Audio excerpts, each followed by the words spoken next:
सकते हैं हम उसी जगह पे हैं जहाँ भरत भूषण जी का आज दुनिया में नहीं रहे, वही उनका जो आज दुनिया में नहीं रहे हैं, पुलिस के माने तो इनकाउंटर और माता पिता का माने तो हत्या। बाकी आज जो मिलने के लिए आज देखने आए बाबा, आज तो उस दुनिया में नहीं रहे, लेकिन बाबा क्या सोचते, क्योंकि हिंदू के लिए हमेशा यात्रा करते रहते थे, बहुत भक्ति में लीन रहते थे। आज वो भक्त नहीं रहे बाबा, क्या बोलिएगा?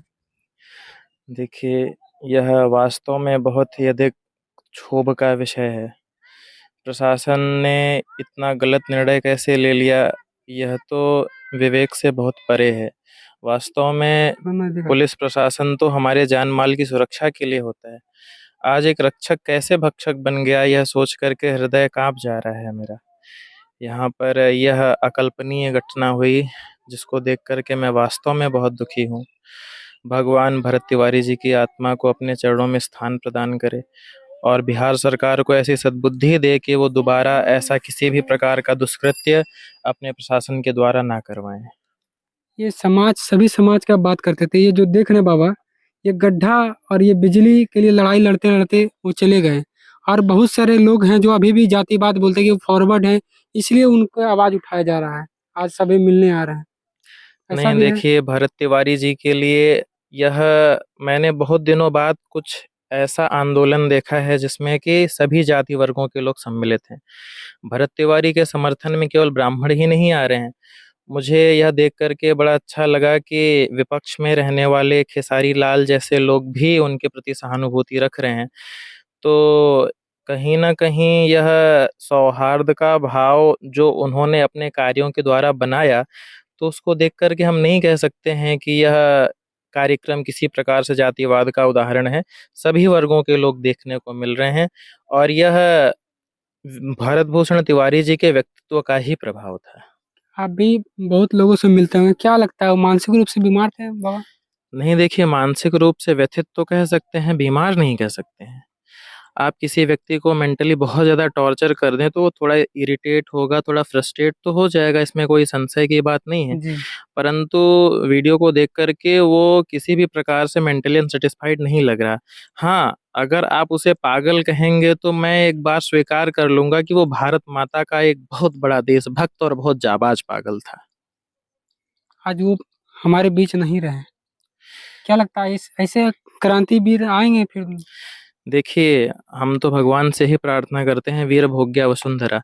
यह भारत भूमि वीरों की भूमि है, तो निश्चित ही ऐसे वीर आते ही रहेंगे। भरत भूषण तिवारी आज हमारे बीच में शरीर से नहीं है, परंतु हमारे मन में वो सदा सर्वदा के लिए विराजमान रहेंगे, सदा सर्वदा के लिए स्थित रहेंगे।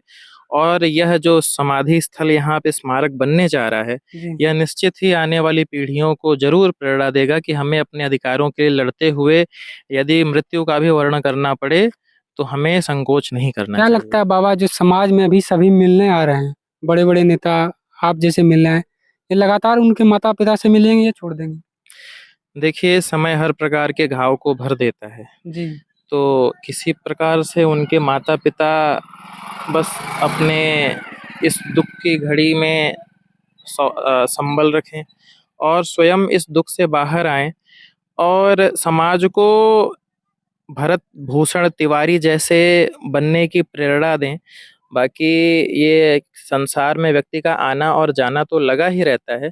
हाँ, परंतु आगे से किसी व्यक्ति को इस प्रकार से ना जाना पड़े, तो उनके माता-पिता समाज के लिए एक प्रेरणा का स्रोत हैं। तो प्रायः मैं बहुत आवश्यकता नहीं समझ रहा हूँ कि लोग मिलने ही आएँ। वो मिलने ना आएँ पर अपने बच्चों को, अपने समाज के लोगों को भी भरत भूषण तिवारी के जैसा बनने की प्रेरणा दें। भरत भूषण बनने की प्रेरणा आप दे रहे हैं, वो बंदूक उठा लिए थे, वो देखिए प्रशासन पे बंदूक तान रहे थे। देखिए, अहिंसा परमो धर्मः और धर्म हिंसा तथैव च। जी।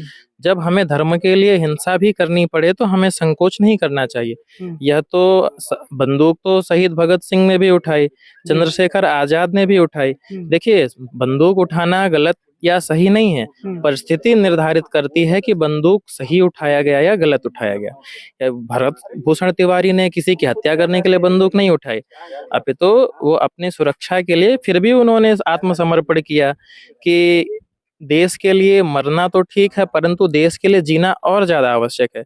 तो इस भावना आत्मसमर्पण को हम उनके कायरता का नाम नहीं दे सकते हैं कि वो डर करके आत्मसमर्पण किए, अपितु कूटनीति के तहत वो देश के लिए जीने का प्रयास करने के लिए आत्मसमर्पण किए। तो किसी भी प्रकार से हम उनको निंदा नहीं कर सकते हैं कि वो बंदूक उठाए या उन्होंने माफ़ी माँगी, ऐसा कुछ भी नहीं है। वो बहुत स्वाभिमानी व्यक्ति थे, स्वाभिमान के साथ में समाज में रहे और स्वाभिमान के साथ में भगवती भारत माता की जिस सेवा गांव में पे ये विलीन। लड़ाई लड़ते थे, आज लगता है कोई न्याय उनको दिला पाएगा? अब उनका आशा तो आत्मा को शांति कैसे मिलेगा? देखिए, अधिकारों के लिए स्वयं लड़ना पड़ता है जी। और यदि ये लड़ेंगे तो कभी न कभी इनको सफलता अवश्य प्राप्त होगी। हम सभी संत समाज के लोग ग्रामवासियों के एवं भरत भूषण तिवारी जी के परिवार के साथ हैं और संपूर्ण आत्मविश्वास के साथ में लगे हुए हैं। मैं उत्तर प्रदेश के आजमगढ़ जनपद से यहाँ आया हुआ हूँ और मुझे किसी प्रकार के यहाँ पे कोई टीआरपी बनाने वगैरह मैं नहीं आया था। जी। मैं केवल अपनी संवेदनाएं प्रकट करने और उस माता पिता का दर्शन करने के लिए आया था जिसने इतने महान वीर सपूत को जन्म दिया। वहाँ पे योगी जी या योगी मॉडल, और यहाँ पे बिहार मॉडल में वही सम्राट चौधरी ला रहे हैं, तो बिहार मॉडल लगता है कि फाइल हो गया है। देखिए, सम्राट चौधरी आँख के अंधे नाम ने अनसुख वाला हाल है। उनका नाम ही सम्राट है, काम तो कोई लक्षण तो उनके सम्राट वाले मुझे अभी तक दिखे नहीं। जो उनके अतीत की जो कहानियां हैं उसी को वो अपने वर्तमान में दोहराने का प्रयास कर रहे हैं। तो देखिए, सिस्टम से ज्यादा शक्तिशाली कोई नहीं है। जो भी अपने आप को बहुत बड़ा माफिया बनेगा वो कहीं ना कहीं धरा ही जाएगा। सम्राट चौधरी जी अपने पतन की ओर अग्रसित हैं और चूंकि वो एक अच्छे राष्ट्रीयता से ओत-प्रोत पार्टी से संबंध रखते हैं, तो मेरा उनको यही सुझाव है कि अपने आचरण में सुधार करें।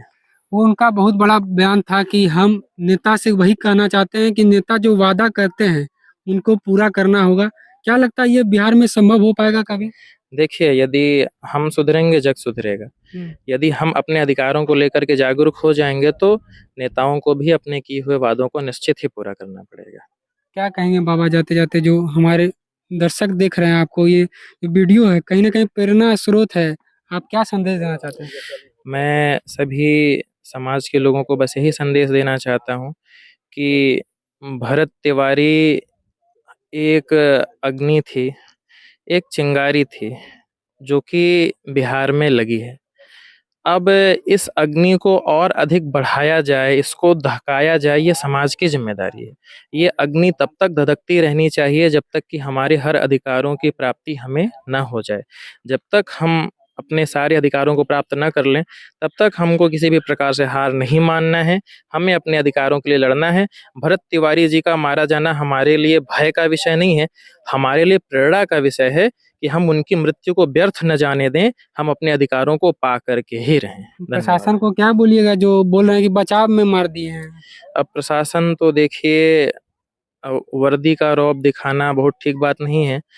यह सब बहुत आंतरिक विषय होते हैं, प्रशासन को लेकर के मैं बहुत अधिक नहीं कहूँगा। बस यही है कि उनको थोड़ी मानवता दिखानी चाहिए थी। यदि ऊपर से उनको आदेश मिला भी किस प्रकार का कुछ कृत्य करें, तो उनको कहीं न कहीं अपने विवेक से काम लेना चाहिए था। उन्होंने ऐसा नहीं किया, ईश्वर उनको उनके कर्मों का हिसाब अवश्य करेगा। हमारे साथ और भी युवा साथी आए हैं। क्या नाम हुआ सर? उत्तम सिंह। कहाँ से आए हैं? मैं यहीं लहंग डुमरिया के निवासी हूँ। आज ये स्थल पर आके क्या महसूस कर रहे हैं? ये बड़े भाई जैसे हैं, मानिए ये दे हम सब के लिए इतना करते थे और उनको इस तरह से मार दिया गया, तो ये यहाँ शांत रहने वाले हम लोग नहीं हैं। ये यहीं खत्म नहीं होगा, जो जैसा किया है उसके साथ भी वैसा होगा। हम लोग कुछ दिनों का इंतजार कर रहे हैं कि देखते हैं क्या सरकार एक्शन ले रहे हैं, तो उसके बाद तो हम लोग एक्शन लेने के लिए है नहीं क्या है। आप लोग का मांग है वैसे? मांग है कि जिसके लिए लड़ते थे, इनका पहले तो इनका दोष क्या था? जब वो सरेंडर कर दिए तो फिर इनको मारने की जरूरत क्या थी? इनको मारने का जरूरत ही नहीं था जब ये सरेंडर कर चुके हैं तो। सही बात है, जब वो सरेंडर कर चुके थे तो मारने की कोई जरूरत नहीं थी। ये नाकामी दिखता है बिहार प्रशासन का, बिहार पुलिस का और यहाँ के सरकार का। इनकाउंटर के नाम पर ये आप नहीं कर सकते कि सरेंडर करने के बावजूद, क्योंकि यहाँ पे कसाब जैसे आतंकवादी को भी जेल में रखा जाता है पूछताछ के लिए। उनका मानसिक जांच के लिए प्रताड़ित कर, ये नहीं कि इनकाउंटर कर दिया जाता। अगर वो आपके कहने के मुताबिक वो मानसिक विक्षिप्त थे तो आप जांच करते, उनसे इलाज करवाते, ठीक करने की कोशिश करते। आज वो इस दुनिया में रहते और समाज के लिए हमेशा लड़ते रहते। बाकी क्या कुछ इस न्यूज़ के माध्यम से प्रतिक्रिया देना चाहते हैं, कमेंट बॉक्स में राय रखें। आप देख रहे थे एबीएस न्यूज़ नेटवर्क। जय हिंद, जय भारत।